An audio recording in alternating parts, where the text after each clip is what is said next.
Welcome to the Beyond Barriers podcast. If you're an ambitious woman who wants to advance in leadership, then this podcast is for you. This podcast is co-hosted by Nikki Barua, digital innovator, serial entrepreneur, author, and speaker, and Monica Marquez, senior corporate leader, ex-Googler, and diversity expert. From inspiring stories to cutting-edge strategies, you'll learn how to develop the skill set, mindset, and tool set to get future-ready fast and accelerate your success.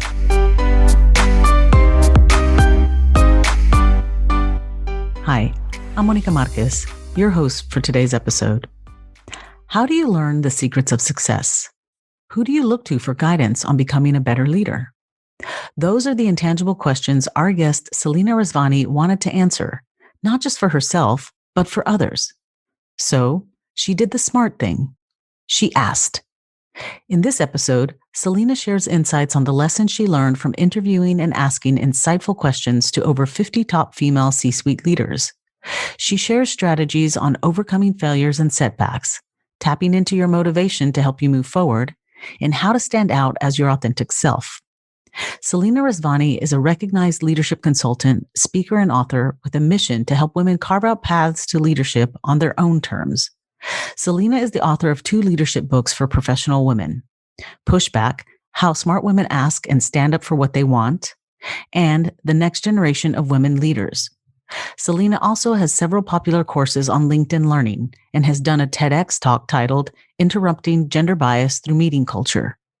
Visit IamBeyondBarriers.com, where you'll find show notes and links to all the resources in this episode, including the best way to get in touch with Selena. Welcome, Selena. Thank you so much for joining us on the Beyond Barriers podcast. We are thrilled to have you here. I'm super stoked because of all of your background and the knowledge you have around women in leadership and, how do women become better leaders?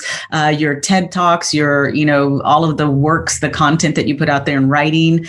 You've, worked for Wall Street Journal, NPR, always focusing on women in leadership. So we're here to really just tap your brain and get this information out to our audience so that they can learn how to be better leaders. So with that, let's dive right in. Tell us a little bit about your story and what you've learned along the way in your journey. And what, got you to really, how did you identify your passion around women in leadership? Yes. Well, thank you so much for having me and for creating this forum. I love what you're doing to help women and advance women. For me, so much of my thirst to help women move into leadership roles came from this search for belonging in my own life. As far back as I can remember, I am the daughter of a Pakistani immigrant on one side, and I have a Caucasian American mom on the other side, right? Growing up in white suburban Philadelphia. Right. And to be honest with you, I never felt like a full card-carrying member of either one of their worlds. I really didn't. And I think I brought a lot of that search for belonging right into adulthood, into the work world. Here I was a management consultant working on talent, 5'2", brown skin, 20-something woman, advising C-level leaders on their talent, all of whom looked the opposite of me in every single way. And I got really good, so good at giving them the kind of diet Sprite version of me and, conforming to them, kind of mimicking what they did, muting my ideas. And it feels awful, right? If anyone listening has ever done that, right? It feels terrible. They're not getting anything memorable from you, and you're not bringing your full color self. Right. And so I saw that in other groups and other people. I saw that sometimes in other women, pressure to conform and fit in among people of color, among many groups who feel othered sometimes. And I thought, this is a conversation I can facilitate. Between employees who want to bring their full selves to work and feel comfortable, and employers, leaders who want to create these inclusive, welcoming atmospheres, where people can contribute their best. That is so, so true. And, I myself experienced the same thing where there is that you realize that you are the only sometimes in some groups or in some meetings. And then what I like to call the minority tax of then, when someone is trying to, in rightfully so, they're wanting to learn more about you, your culture and things like that. But then you become the token example. And you're like, wait, but I'm not like, I don't speak for the entire population that looks like me. So sometimes there's those pressures as well. But I love what you said about having to conform. And, one of the things that I started really talking to various different, groups and women when I was talking about intersectionality and those types of things of, you do have to learn in organizations how to acculturate, but not necessarily assimilate. And remember that you're bicultural and you hold on to your authentic self and your roots and who you are. And yes, when in Rome, do as Romans do, but you're still you. And, and so that's a really hard thing to do. So help us with, gaining some clarity around how did you, when you started realizing that, and like you said, you started, you were giving everybody the Diet Sprite version. How did you transform, or how did you start kind of like, hey, this is the full authentic me? How did you really start sharing with people who you were and voicing and standing up and standing out? Yeah, that's so important. And I really appreciate your comments about the minority tax and intersectionality. I think it was clear to me it wasn't helping me succeed, right? Mm-hmm. Again, they were not getting anything memorable or stand out for me because I'm trying to blend and fit in, doing kind of a poor job bootlegging, I'm like the cover artist to their song, right? And it's not working. We can all sniff that phoniness sometimes in a person, or like they're trying too hard. So one of the things was I wasn't killing it doing that. The other thing is it felt lousy. It really did. It felt lousy. And I remember venturing a kind of exciting idea that did require me to put myself out there more. And I felt the hairs on the back of my neck stand up as I was putting it out. But it felt really good to be bold.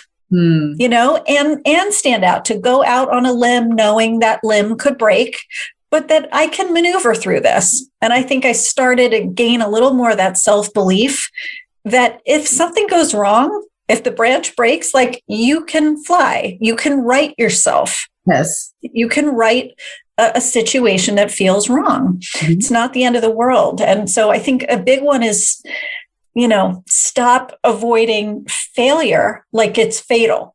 Right. Yes, absolutely. Because that makes most of us freeze. Yeah. And we pass up on opportunities because of that. And so talk a little bit about that, because you said you had this idea that you wanted to put out there and it was going to require you to kind of step out a little bit more. What are some of the techniques that help you overcome maybe those, limiting beliefs or that fear of like, oh my God, can I really do this? What did you do? How did you kind of just like get that courage to keep moving forward? Yeah. Well, some of it's a little bit technical. So one shift I made that made a difference was, instead of using the word can, can we think about executing, ABC idea to let's, like showing people my optimism and my excitement.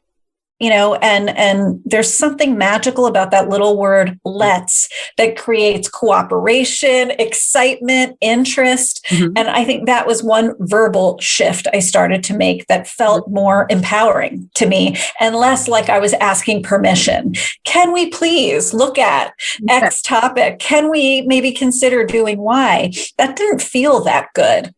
Sometimes I'm not there to ask permission. I'm there to put an idea forward. So that little verbal shift from can to let's made a difference. One other thing I've noticed is like data, especially competitive data, comps, benchmarks, make people sit up and listen. And often, people don't have that at their fingertips. So if you've done some homework to say, hey, we should offer flex work arrangements at this company. 3 of our 4 competitors do it. All of them advertise on their careers page that they do it. Here's what one is offering. Mm-hmm. Guess what? You become the world's foremost expert on that subject. Mm-hmm. So are there ways you can be the most informed person, or maybe just have the most timely, relevant data on the facts at hand? That's going to make you sit up straighter. It's going to make you speak with more conviction. It's going to make other people listen, because this is not just an interesting idea. It's got some teeth to it now. So bring those comparables, those benchmarks that are very hard to argue with.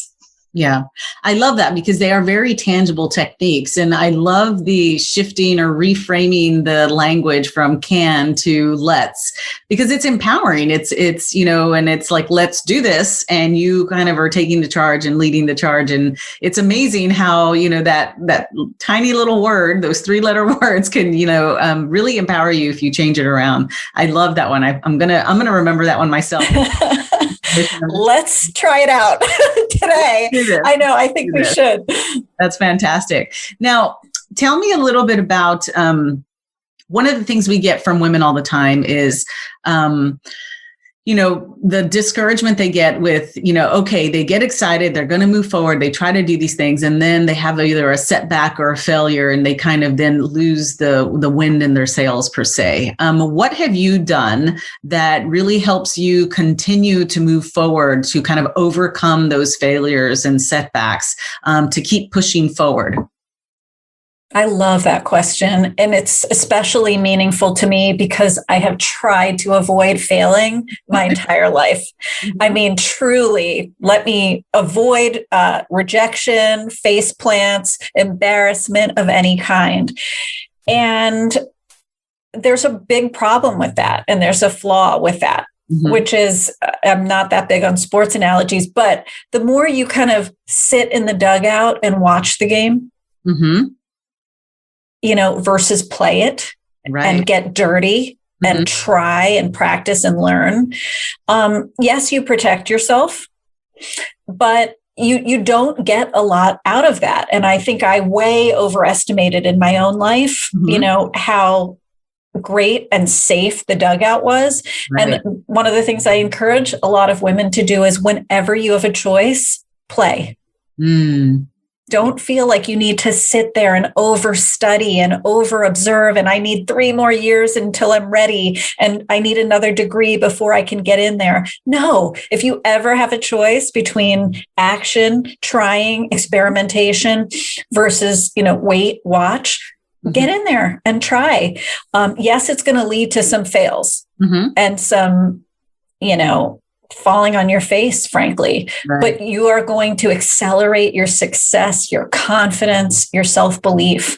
The other thing I think is really important is, I get rejected and fail all the time. I'm writing a 3rd book right now. I've, written 2 books, pitched them to publishers. They were bought and sold. I had a rejection last year from a publisher. Mm-hmm. And one of the things I think about is rejection mm-hmm. as redirection. Sometimes when you fail or you didn't get that job you wanted, or you didn't get the publishing contract that you wanted for something specific, mm-hmm. it works out. Right. Sometimes you're even relieved. And in that case, I think back to that book concept, and it wasn't quite the right one.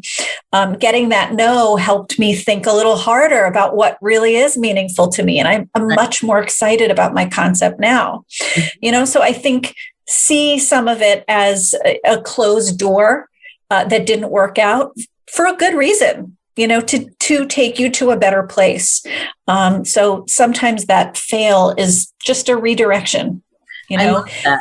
Yeah, I love the redirection because exactly. And I love your example of, you already are a very successful best-selling author, and you had an idea and it got shot down. But then rather than you seeing it like, okay, I'm done, that's it. It's kind of like, no, let this redirect me. How could it even be better?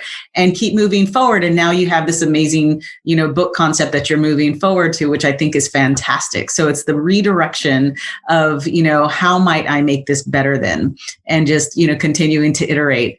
One question, because I did look, you do have done quite a bit of research in when you were doing your books. And one of them, I recall you doing a lot of one-on-one interviews with women and trying to understand what the new face of leadership was going to look like. Share with us some of those insights that you had on, what did you find was, maybe, I guess, psychologically holding women back, or what were you surprised that you learned in those interviews? Oh, talk about an awesome education, right? I feel so lucky that I got to sit down and have now over my career 50 plus interviews with C-level women. Right. So grateful to them. But I think one of the surprises, I'll tell you a few. One of them was that, they were not like Teflon coated from imposter syndrome. And that sense that, am I a fraud? Should I really be here? Did I get invited to the party by mistake? Those questions that I think all of us face at some point or another. Mm-hmm. It's not like that ended and they had this perfect golden path to the top. Not at all. One of the realizations I loved hearing from them was many of them said, I didn't just hammer myself for my weaknesses. I really identified early on some of my natural strengths and I cultivated them into superpowers. And I found that really empowering because I think so much messaging thrown at women is about imperfection and how they need to be shoring up their weaknesses and stop looking like the before picture and look like this after picture. This message that, wait a minute, you can take what you're really good at and just supersize it and really invest in that felt fresh and new. And there's one more I want to share with you that I'll never forget. A common message I heard was, you know what? I may not be the world's foremost financial expert as a CFO or the top operations person on the planet as a COO, but I am more tenacious than most. And that was such a great message to hear from some of these women. The CFO of Nike, Dee Wilson, was one of them. And she said, I was told I was not CFO material. But I wasn't afraid to go back 5 more times and say, how about now? How about under these slightly different circumstances? How about with this different timing? And boy, that has made such a huge impact on me. Tenacity matters. Yes. It's not just this rah, nice to have message. It really can be a difference maker in your career. That is so fantastic that you said that, the whole tenacity and that intrinsic motivation to keep moving forward. And you teach a lot on like, how do you tap into that, internal motivation? Tell us a little bit about how women do that, because like you said, a lot of these women were just more tenacious. They just were much more motivated, but I think sometimes people get mixed up with there's willpower and there's motivation. Willpower like fizzles out. How do you tap into that motivation? What is it that you teach people to do so that they can keep moving forward and don't burn out? Yeah, I think one is keep your purpose close. Why are you doing that thing? Why are you building that business? Why are you launching that program? Like your big why. Not your maybe small practical why, but your big, deep why. Well, I'm doing this or I'm writing this book, for me right now, not just to give people confidence because I want everyone to walk around like a proud peacock. No, the real why is that I want people to do big things and have the greatest impact in their life. That's really what drives me. And looking at that, seeing it on those days where I want to give up, or I want to trash the idea, or I'm too tired to write 5 more words on a page, helps tremendously. So keep your purpose close. Don't keep it just up here. Put it on a Post-it on your monitor if you have to. Give yourself that food every day of purpose. It makes a difference.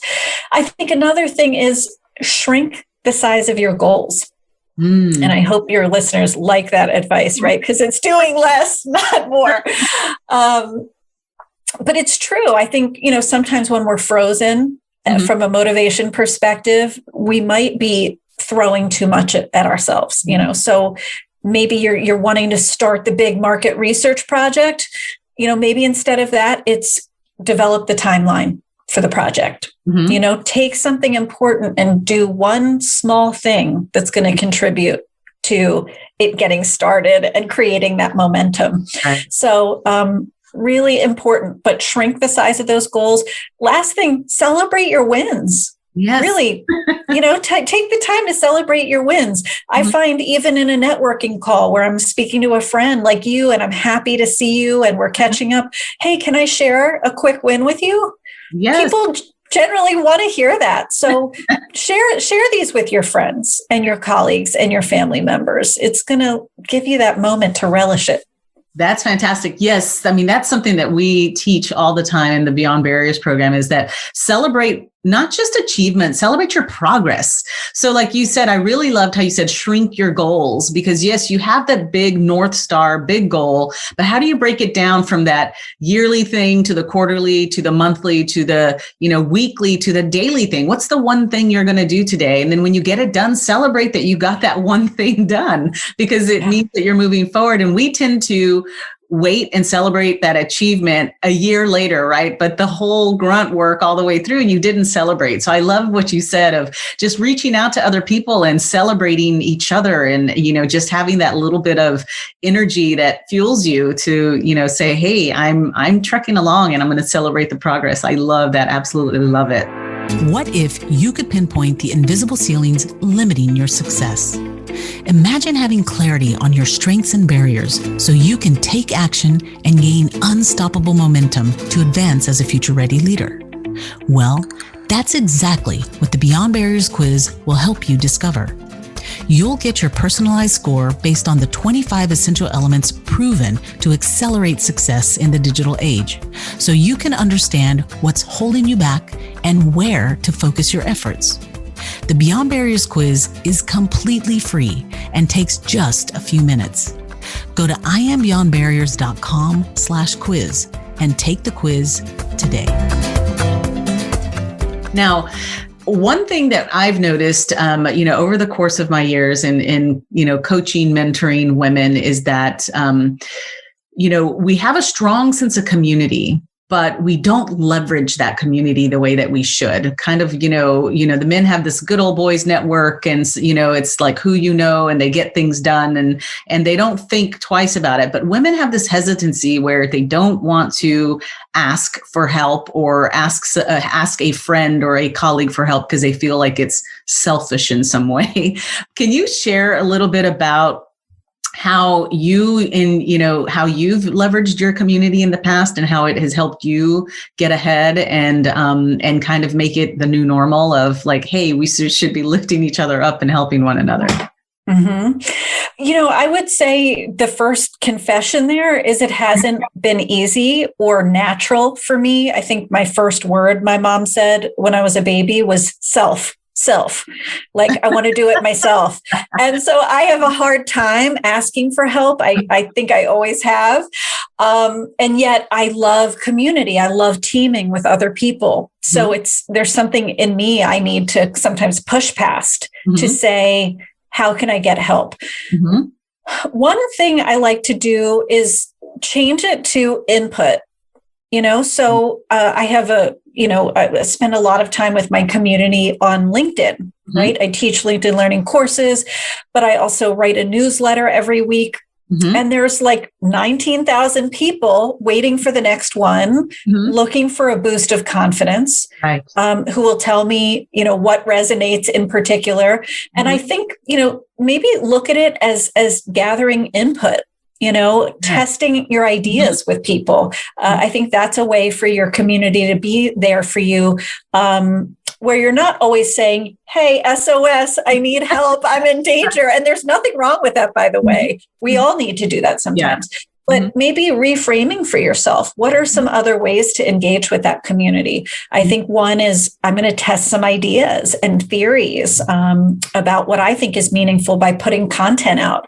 I think another could be posing questions to your community. I love some of the polls that I see on social media, on Twitter, on LinkedIn, where you're merely asking some questions and maybe creating dialogue in a new way.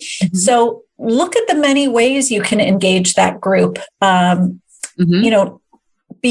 the ask for help, which can be important. I think, let me say this, if you are going to ask for help, I would encourage you to be specific. Yes. And I mean that, not just in a group interaction, maybe where you're posting something online, but even if you're reaching out to that woman you admire for a one-to-one coffee or Zoom meeting. Be as specific as you can, because you'd be surprised how many people write with a kind of vague, I'm not quite sure what you want from me kind of invitation. And maybe the person says yes, but they don't know if you're there purely for a get to know you. Hi, I just find you interesting and I'd love to chat with you about life.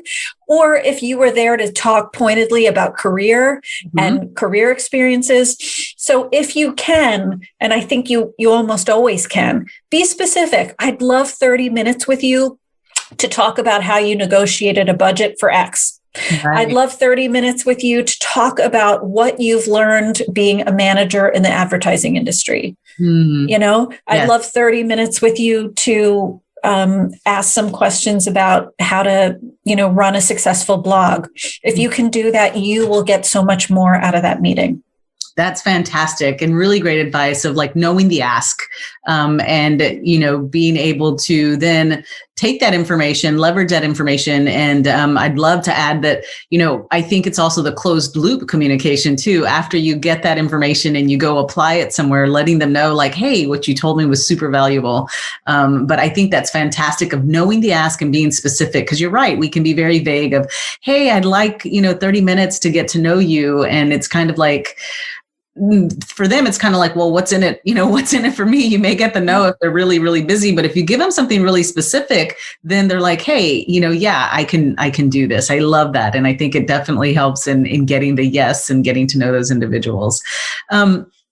Let's shift gears a little bit because, I loved how you were talking about, the big goals and focusing on one thing. But the other thing is having the goals, but then executing on them and finding that path. And you're someone who has, written 2 books, done all of these LinkedIn learning courses, you write all these things. When you set those goals, how did you actually break them down and execute on them? Like what are some tips or some tricks or habits that you do in order to actually execute and move forward? Well, somebody asked me the other day, how was it writing a book? And I told them, I had a very clean house during that time because I would find any other thing to do some moments than what I needed to do. And that happens to us all with a daunting task sometimes, right? We want to put our eyes on any other thing than that thing we're supposed to be doing. And I think what ultimately helped was to give myself little outs and little breaks to look forward to. So if you've heard or your listeners have heard of the Pomodoro method, where you go hard with very singular focus for 25 minutes with the promise of a 5-minute break after that 25, that's doable, right? Most of us can do that. And it feels more achievable. So it's back to this idea of shrinking what's in front of us into smaller pieces so that it's more manageable and more enjoyable, by the way. I think that's an important thing here. So looking forward to a break is awesome. I'm one of those people who I will look forward to a vacation every day for months, knowing it's coming. And that may be just as enjoyable as going on the actual trip for me.